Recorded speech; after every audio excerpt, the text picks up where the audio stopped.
საქართველოს ნატოს უმნიშვნელოვანესი სამიტის მონაწილეა ჩრდილოატლანტიკური ალიანსი ამერიკის შეერთებული შტატების დედაქალაქში იენს სტოლტენბერგის მეთაურობით ბოლოჯერ შეიკრიბა ღირსეული პარტნიორი და წარმატებული ასპირანტი ილია დარჩიაშვილი მიიჩნევს, რომ მსგავს მნიშვნელოვან ღონისძიებაში საქართველოს მონაწილეობა ჩვენი ქვეყნის კიდევ ერთი აღიარებაა. საქართველოს პირველ დიპლომატს ორმხრივი შეხვედრებიც ექნება. ერთ-ერთი უკვე შედგა ხავიერ კოლომინასთან. მონაწილეობას ასევე მიიღებს ამერიკის შეერთებული შტატების სახელმწიფო მდივნის სახელით დანიშნულ მიღებაში.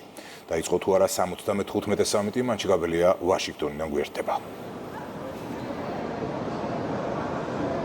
ნატოს 75 სამიტი რამდენიმე წუთის წინ გაიხსნა. ალიანსის 32 წევრი სახელმწიფოს წარმომადგენლები, რომლებიც პასუხისმგებელნი არიან პოლიტიკურ პროცესებზე და საერთაშორისო მშვიდობასა და უსაფრთხოებაზე, ახლა ამ შენობაში არიან შეკრებილები და საერთაშორისო მედიის ყურადღება მიპყრობილია მათი განცხადებებისკენ. მიუხედავად იმისა, რომ ეს არის საზეიმო საიუბილეო სამიტი, როგორც უკვე მოვისმინეთ, იენს სტოლტენბერგისგან გამოყენებული იქნება მნიშვნელოვანი გადაწყვეტილებების მისაღებად და არ მალავენ რომ მთავარი გამოწვევა, რომელიც ამ დროისთვის უდგას ნატოს, არის რუსეთისგან მომდინარე საფრთხეები და ის ვითარება, რომელიც საერთაშორისო მშვიდობის თვალსაზრისით არის შექმნილი. ეს ვითარება საქართველოსთვის კარგად ცნობილი არის ის საკითხი, რაზეც ათობით წელია საქართველოს წარმომადგენლები საუბრობენ, ოკუპაცია, რუსეთისგან მომდინარე აგრესია და შედეგები, რომელიც შეიძლება გამოიწვიოს. ბოლო 3 წელიწადში ვიცით, რომ უკრაინაში განვითარებულმა მოვლენებმა და რუსეთის თავდასხმამ სხვანაირად მიანიჭა აქტუალიზაცია ამ საკითხს და შესაბამისად ჩვენი დელეგაციისთვის არის უფრო მარტივი წინ წამოწიოს ის გამოწვევები, რომელიც საქართველოს 30 წელია უდგას. ეს არის ნატოს 75 საიუბილეო სამიტი და როგორც ამბობენ 75 წლის შემდეგ ისევ მთავარი გამოწვევა არის რუსეთი. ამ საკითხზე ილია დარჩიაშვილმა დღეს პირველი შეხვედრა ღონისძიების გახსნამდე გამართა ნატოს გენერალური მდივნის სპეციალურ წარმომადგენელთან ხავიერ კოლომინასთან, სადაც განხილული იყო სწორედ ის უსაფრთხოების გამოწვევები, რასაც უქმნის საქართველოს, რუსეთი და შესაბამისად რეგიონს და ასევე გამოქვეყნდა შეფასებები. ხავიერ კოლომინა კიდევ ერთხელ ადასტურებს, რომ ის არის ერთგული და ნატო მხარს უჭერს საქართველოს სუვერენიტეტსა და ტერიტორიულ მთლიანობას. ილია დარჩიაშვილი ყველა შეხვედრას გამოიყენებს იმისთვის, რომ წამოწიოს სწორედ ეს საკითხები, მას ექნება როგორც ორმხრივი შეხვედრები, ასევე სხვადასხვა ფორმატში ჩაერთვება და პირისპირ ექნება პარტნიორებთან, ასევე მათ შორის არაფორმალურად გასაუბრების შესაძლებლობა. საქართველოს პირველი დიპლომატი ამბობს, რომ არჩევანი ქვეყნის, რომელიც არის ევროპული და ევროატლანტიკური ინტეგრაცია, არის უცვლელი, ეს არის უმაღლესი დონის გადაწყვეტილება. საქართველოს რჩება ამის ერთგული და გამოყენებული იქნება ყველა სივრცე იმისთვის, რომ რეგიონში შენარჩუნებული იყოს მშვიდობა და ასევე საქართველომ გააგრძელოს სვლა ნატოსკენ. საქართველოს აქვს ორი საგარეო პოლიტიკური პრიორიტეტი, ეს არის ევროპული და ევროატლანტიკური ინტეგრაცია. ჩვენმა ხელისუფლებამ ამ მიმართულებით ყველაზე ბევრი გააკეთა, რაც კი შეიძლება ვთქვათ შესაძლებლობების ფარგლებში მოხერხებულიყო. ამიტომ ეს არის ყალბი და უსაფუძვლო ინსინუაციები, ვინც ამაზე საუბრობს. ჩვენთვის ევროპული და ევროატლანტიკური ინტეგრაცია, ეს არის უმნიშვნელოვანესი საგარეო პოლიტიკური მთავარი პრიორიტეტები. ჩვენ ტრადიციულად კიდევ ერთხელ გვინდა ვთქვათ, რომ საქართველო არის პატარა ქვეყანა, რომელსაც აქვს უამრავი გამოწვევები და კიდევ ერთხელ ვაფიქსირებთ ჩვენ ღიაობას და მზაობას იმისთვის, რომ ჩვენ დავაბრუნოთ ჩვენი ორმხრივი ურთიერთობები ისევ იმ ნიშნულზე და კიდევ უფრო მეტად გავაძლიეროთ და გავაღრმავოთ. ეს არის ურთიერთპატივისცემაზე, ურთიერთსასარგებლო თანამშრომლობა, ჩვენი ორმხრივი ბოლო 30 წლიანი სტრატეგიული პარტნიორობა ამერიკის შეერთებულ შტატებსა და საქართველოს შორის და ჩვენ გავაკეთებთ ყველაფერს იმისთვის, რომ ეს ურთიერთობები დაუბრუნდეს ძველ ნიშნულს, რადგან ეს სჭირდება საქართველოს, ეს სჭირდება ამერიკის შეერთებულ შტატებს. კარგი შეხვედრა ჰქონდა ვაშინგტონში საქართველოს საგარეო საქმეთა მინისტრთან.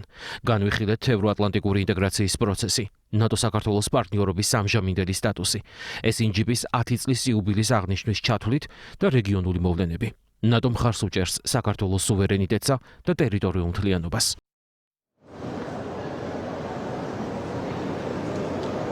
74 სამიტის მთავარი მასპინძელი არის ამერიკის შეერთებული შტატები, როგორც ვიცით, თეთრი სახლი. შესაბამისად, ენტონი ბლინკენმა გახსნა ოფიციალურად სამიტი. მან ისაუბრა გამოწვევებზე, რომელიც უდგას ამ დროისთვის, როგორც ამერიკის შეერთებულ შტატებს, ასევე ჩრდილოატლანტიკურ ალიანსს. პირველი ფორუმი, რომელიც გაიხსნა, ეთმობოდა ქალთა როლს, მათ ჩართულობას უსაფრთხოების საკითხებში, თუმცა მის გამოსვლას არ ჩაუვლია, მათ შორის რუსეთისგან მომდინარე საფრთხების განხილვის გარეშე, რომელიც იყო უკრაინის კონტექსტში დასმული და მან ასევე ყურადღება გაამახვილა, რა მნიშვნელობა აქვს ქალთა მონაწილეობას უსაფრთხოების პროცესებში, მათ შორის უკრაინაში.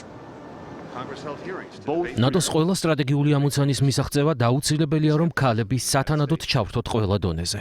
ვიცით ის საზოგადოებები, სადაც არის გენდერული თანასწორობის მაღალი დონე. ქვეყნები უფრო სტაბილურები არიან, აქვთ მეტი კეთილდღეობა და მშვიდობა. უნდა გავაგრძელოთ მუშაობა, რომ გავააქტიუროთ ქალთა ჩართულობა ყველა დონეზე. მას შემდეგ, რაც უკრაინაში რუსეთი შეიჭრა, უკრაინელმა ქალებმა ყველა შესაძლო ფორმით გამოიჩინეს ძალისხმევა საკუთარი ქვეყნის, ოჯახებისა და საზოგადოების დასაცავად, მათ შორის ბრძოლის ველზე. ფრონტის ხაზზე ათასობით უკრაინელი სამხედრო ქალი იბრძვის ამ წუთებში. თუმცა სამწუხაროდ ხშირად უკრაინელ ქალებს არ აქვთ ის სამხედრო აღჭურვილობა, რაც სპეციალურად მათთვის არის საჭირო. ამის გამოსასწორებლად ნატო $7 მილიონზე მეტ დოლარს გამოყოფს, რომ უზრუნველყოს უკრაინის არმიაში ქალი სამხედროების სათანადოდ აღჭურვა. ამერიკის სახელმწიფო მდივნის გამოსვლას, რომელიც ამ წუთებში დასრულდა, ესწრებოდა საქართველოს საგარეო საქმეთა მინისტრი. ამ შეხვედრის შემდეგ უკვე ფორმატი ინაცვლებს ჯოზეფ ბაიდენის ადმინისტრაციის მიერ ორგანიზებულ მიღებაზე, სადაც ყველა ლიდერი შეიკრიბება და ამ შეხვედრას ასევე დაესწრება ცხადია საქართველოს დელეგაცია. მეტი უფრო გაფართოებულ ფორმატში დამატებითი პანელები დაგეგმილია ხვალ, როგორც ცნობილია, ძალიან დიდ მნიშვნელობას ანიჭებს ამერიკის შეერთებული შტატები ამ სამიტს ადმინისტრაციისთვის, როგორც ამერიკული მედიაწერს სტრატეგიული მნიშვნელობა აქვს, ვინაიდან არჩევნები ახლოვდება, როგორც იცით, მათ შორის ამერიკის შეერთებულ შტატებში და მნიშვნელოვანია, რა გზავნილებს გააკეთებს ჯოზეფ ბაიდენი. ეს არის ასევე იენ სტოლტენბერგისთვის ბოლო სამიტი იმ რანგში და პოსტზე, რომელსაც ის იკავებს და ყველა ელოდება კომუნიკეს, როგორი იქნება გზავნილი ნატოსგან დოკუმენტი, რომელსაც შეიმუშავებენ და რა აქცენტებს დასვავენ მსოფლიო ლიდერები 75 საიუბილეო სამიტზე, რომელიც ვაშინგტონში 9-დან 11 ივლისის ჩათვლით გაგრძელდება. მადლობა, მან შეესმანჩიკაბელია იყო.